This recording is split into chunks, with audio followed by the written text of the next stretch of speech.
Hey, welcome. I want to show you today what I call my foundation training circles. And I use these circles on just about every horse at just about every level of training because there are so many things they can learn doing these circles. And I'll start probably by the second or third ride. I'll start riding a horse in these circles, and it's about 20 feet diameter. You can make it a little bigger or smaller if you need to, but generally it's about this right here. And this is Patriot, and he's he's pretty well trained horse, so he can do most of this that I'm going to ask him to do. With a green horse, all you'd be asking him to do is walk a circle and keep their nose tipped to the middle. That'd be all you would ask. And you'll come the circle, that 20-foot circle, then you'll shift and go the other way. So it becomes like a figure 8.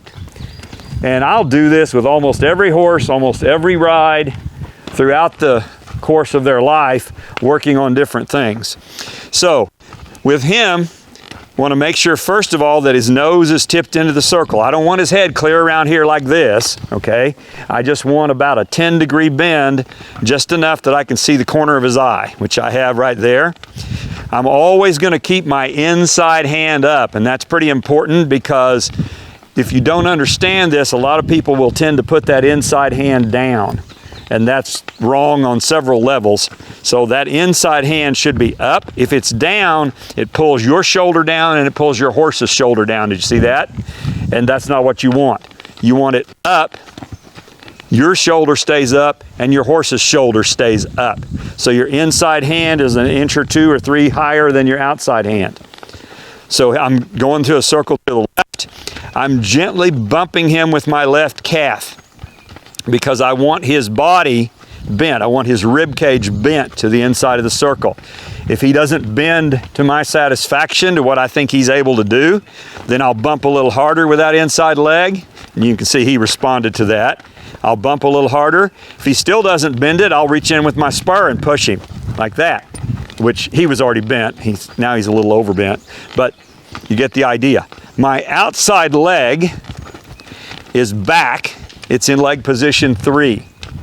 So my inside leg's leg position 2, my outside leg is leg position 3 because I want to keep his hip in the circle. I don't want his hip going outside of that circle. All right. Now, where's my outside hand? My outside hand usually is off, but I can also use that outside hand to keep him from pushing out. So if he started pushing toward you, I could bring that hand in and say, no, don't go out there. Okay, and you can see he responded pretty well to that. So it should be obvious, old Patriot here, he's done a lot of these circles. Now, watch me make my transition. So I'm going to switch from left to right. Right now I'm going left, my left hand's up, my right hand's down. I'm going to switch right now. My right hand comes up, my left hand goes down, my right foot starts bumping here, and my left foot goes back. So everything's the opposite of what I was doing in that left-hand circle. Again, more and more stroke, then you're going to do more. This is how I taught Patriot to collect up, and he's getting pretty good at it. He's not perfect yet, but he's getting a lot better, and I taught him to do that on these foundational circles. Then I should be able to put it into a trot, and everything should be the same. This is more of a slow jog. If it's a fast trot, I can post it, but he's staying in position, he's staying in frame. If he starts ducking into the circles, and a lot of horses will, especially when you make the shift. So if I shift to a right-hand circle, a lot of them will drop their shoulder and duck in. If they do, I'll take that inside foot and push them back out like this. Push him out, push him out, push him out, and then we'll trot on out. Okay? And I'll shift back. Right there you can see he kind of rooted his nose a little. All right? So you can do these. When you get your horse really broke, and I mean really, really broke, you can do these at a lope and make flying lead changes in the middle of the circle.